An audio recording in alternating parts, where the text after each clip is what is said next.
Cerita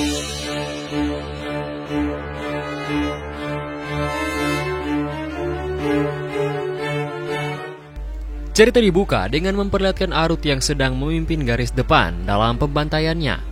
Arut membantai banyak sekali orang di garis depan, hingga dia membuat prajurit dari Empire ketakutan setengah mati, dikarenakan sosok Arut yang sangat-sangat menakutkan, layaknya sosok dari ketakutan itu sendiri. Bahkan, hanya dengan tatapan matanya saja, dapat membuat orang yang melihatnya ketakutan, hingga tidak dapat bergerak seinci pun.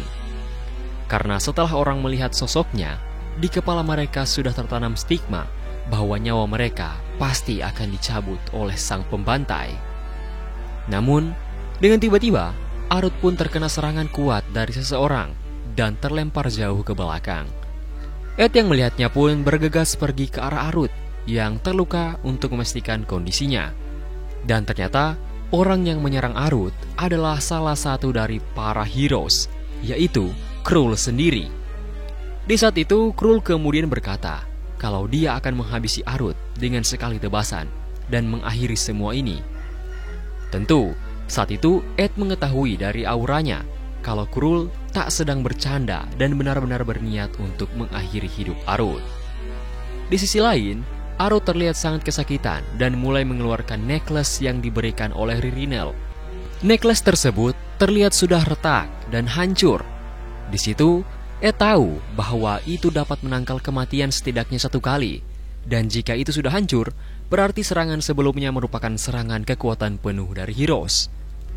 Di saat yang sama, orang yang tadi hampir mati pun menangis terharu karena melihat sang pahlawan baru kekaisaran, yaitu Krul, sang bintang medan peperangan. Di situ dia mengira kalau dia pasti akan selamat karena Heroes sudah datang. Tapi ternyata itu bohongan, karena nyawanya langsung diakhiri oleh Arut dalam sekali tebasan. Saat itu, Arut dengan tawa khasnya langsung menyapa sang hero baru. Krul kemudian sedikit berbincang dengan Arut, yang membuat Arut merasa familiar dengan kehadiran dari Krul ini. Jadi dia pun meminta Krul untuk melepaskan helmnya, supaya dia dapat melihat wajah Krul. Tentu, Krul langsung menolaknya, karena dia tidak ingin melakukan hal tersebut. Tapi, entah kenapa, dia juga merasa familiar dengan Arut. Padahal, ini pertama kalinya dia bertemu dengan Arut. Kemudian, secara tiba-tiba, karena tidak sadar, Krul pun kehilangan pengawasannya terhadap Arut, yang ternyata telah muncul tepat di hadapannya. Tapi untungnya, dia dapat menghindari serangan Arut tepat waktu. Dan kemudian, langsung membalas serangan Arut. Mereka berdua pun terus bertarung dan bertukar serangan berdasarkan mekanik mereka masing-masing. Namun setelah bertarung sebentar, Krul kemudian menyadari dan merasakan bahwa memang benar kecepatan Arut itu sangat luar biasa. Tetapi setiap serangan dari Arut tidak memiliki kekuatan yang berarti, yang artinya dia dapat mengalahkan Arut dengan bertahan menggunakan kekuatannya dan staminanya. Saat itu, Krul terlihat sangat yakin bahwa dia mungkin dapat memenangkan pertarungan ini dan membawa kemenangan bagi Human Empire. Tapi saat itu, Arut tiba-tiba tersenyum dan berkata kalau pertarungan cukup sampai di sini saja. Dikarenakan Human Empire sudah menyelesaikan tugasnya dengan mengambil kembali wilayah mereka. Bahkan, mereka juga sudah membunuh komandan Korps ke-9. Jadi seharusnya itu sudah cukup bagi mereka. Dan untuk saat ini, Arut menyarankan untuk mengakhirinya sampai di sini saja. Tetapi, jika sang hero baru memang ingin perang ini terus berlanjut, maka Arut berkata bahwa dia akan dengan senang hati menerimanya, karena dia jujur sangat menikmati bau darah dari musuhnya. Karena menyadari itu, dan tidak ingin hal tersebut terjadi, Krul pun memutuskan untuk mundur. Dan akhirnya, masing-masing pihak mengakhiri perang ini untuk sementara. Saat itu, Jaeger penasaran dengan keputusan Arut untuk mundur dulu di pertarungan yang sangat dia inginkan ini. Tapi, dia juga tak terlalu memikirkannya, karena pasti Lord Arut memiliki situasinya tersendiri. Namun dengan tiba-tiba, Arut pun terjatuh dan tubuhnya mulai melemah, karena dia terlalu banyak menggunakan kekuatannya dan memaksakan dirinya. Di saat itu, Jaeger menyadari bahwa sedari awal Arut bertarung dengan memaksakan tubuhnya agar musuh tidak menyadari kondisi fisik Arut yang sedang dalam keadaan parah akibat efek samping ledakan Hero. Dan jika seandainya Arut kalah, dia pasti akan merusak moral pertahanan dari pasukan demonik. Jadi Arut akhirnya membuat keputusan untuk mundur dulu pada saat ini.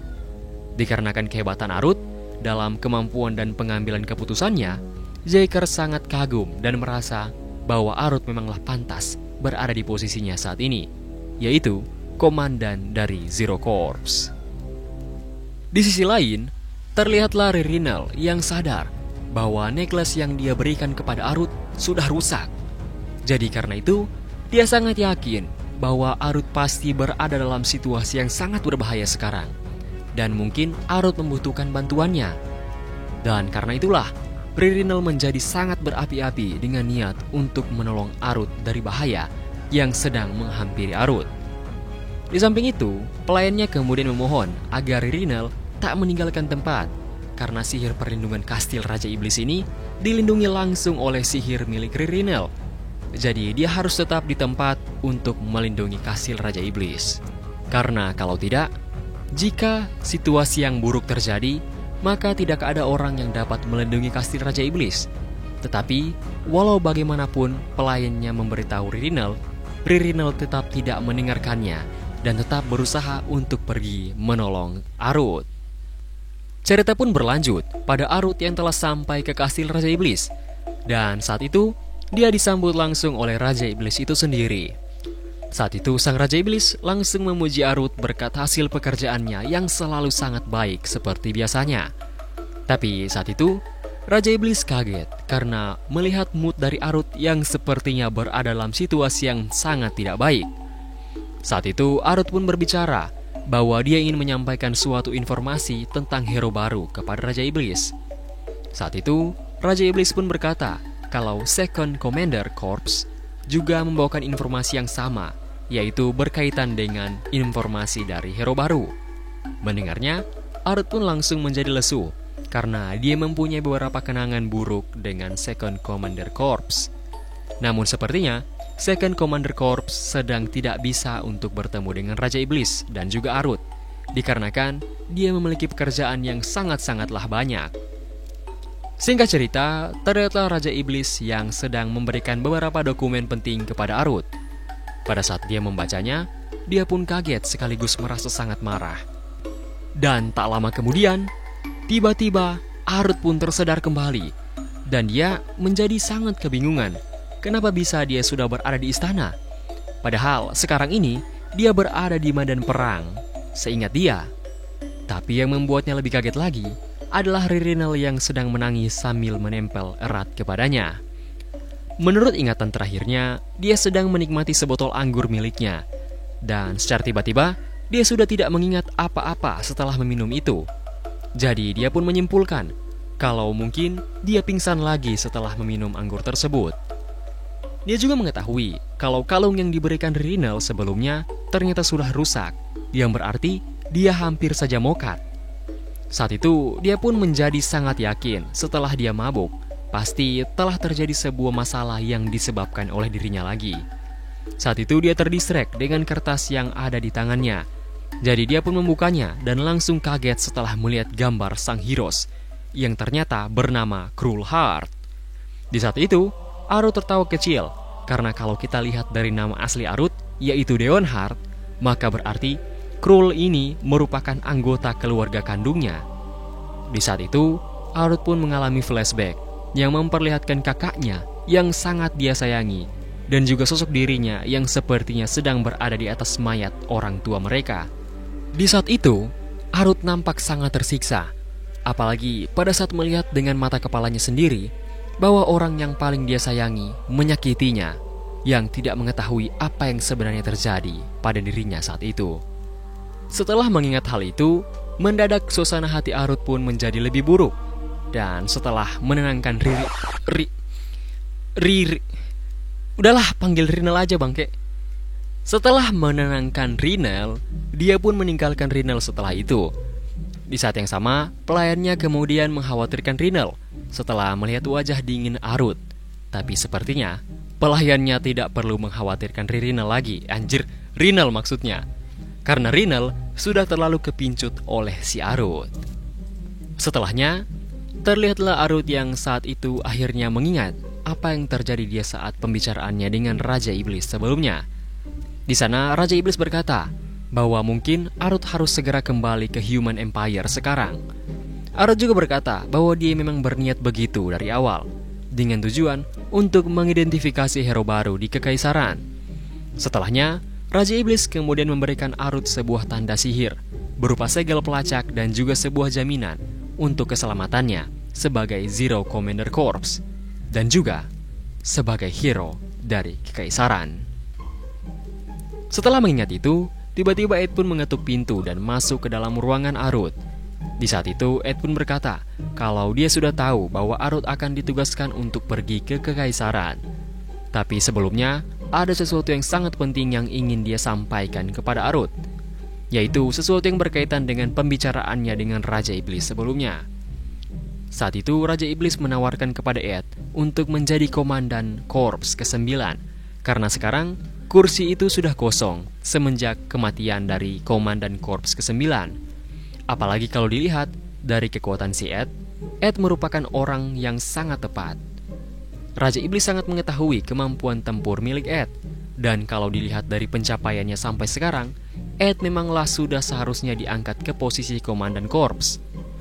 Mendengar hal itu, Ed kembali teringat dengan posisi itu, karena dari pertama kali dia bergabung dengan pasukan Raja Iblis, dia selalu memimpikan duduk di posisi Komandan Korps dan mempunyai pasukannya sendiri. Dan sekarang, dia lupa dengan itu karena sibuk untuk melayani Arut. Setelahnya, Ed pun bertanya mengenai posisi wakil Komandan Zero Corps yang saat ini dia emban ketika dia sudah menjadi Komandan Korps ke-9. Raja Iblis pun berkata kalau posisi itu mungkin akan digantikan oleh orang baru yang kemampuannya lebih kuat atau mungkin seimbang dengan Ed. Sementara dia memikirkan hal itu, tiba-tiba dia pun tersadar kembali karena mendengar Arut yang bertanya mengenai masalah yang ingin dia sampaikan. Ed pun merasa sedikit kaget dan langsung berkata bahwa itu bukan masalah atau sesuatu yang perlu Arut khawatirkan. Setelahnya, seorang prajurit pun datang kepada Arut untuk memberitahu bahwa kereta kudanya sudah siap untuk berangkat. Arut kemudian memberitahu Ed untuk menjaga tempatnya sampai dia kembali nanti. Mendengar hal itu, Ed pun mematuhi perintah dari Arut. Secara tiba-tiba, Ed pun kembali teringat dengan percakapannya dengan Raja Iblis sebelumnya. Karena saat itu, dia langsung menolak tawaran posisi Komandan Korps ke-9 yang diberikan oleh Raja Iblis. Dikarenakan, dia sudah merasa senang dengan posisinya saat ini, apalagi ketika melayani orang sekuat Arut. Dan karena itulah, dia akan terus setia menunggu Arut dan terus menjaga posisi Arut selama Arut pergi dari Demonic Realm dalam misi penting yang diemban di pundaknya.